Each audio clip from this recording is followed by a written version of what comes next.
Hi everyone and welcome back. Over the years I've had many opportunities to walk and to take hikes on trails and mountains through the different bush and forests in different countries. I've really enjoyed it.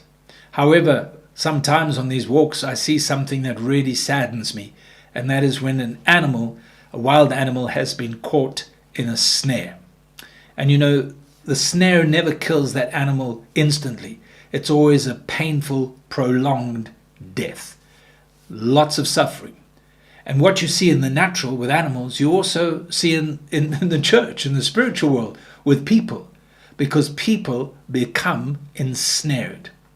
Paul warns us in 2 Timothy chapter 2. He speaks about relationships and how we deal with different people. And warns us that if we're not careful, our relationships with somebody can become a snare. We can become emotionally involved with that person. We can take their problems upon ourselves, their worries upon ourselves. We can allow those people to so control and manipulate our mind and our thinking. We become ensnared by them. We need to be careful of that. He also speaks in 1 Timothy 6 of the danger of wealth and the lust and greed of money and of possessions, that it becomes a snare. So I don't want to be ensnared with this. I don't want to be caught in this painful death, that it may affect me not just financially, but it will also affect me spiritually. I need to be free. And then he speaks in Luke chapter 21 about the worries and the cares of this world. What's going to happen tomorrow? What is going to happen with this situation? Our future.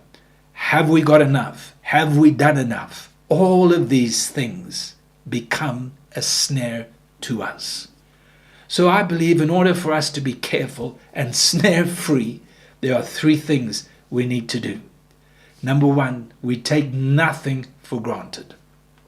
Let's not have any form of self-assurance, but in everything, in my relationship with my wife, my family, the people in the church, I want the Lord to lead me, to direct me by His Spirit. Not to do what I or my emotions feel or our sense of obligation dictates, but what is the Holy Spirit saying to me?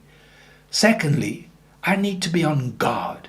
I need to be aware that, snares are never visible. They're not something that you see clearly. They're something that entrap you before you know it.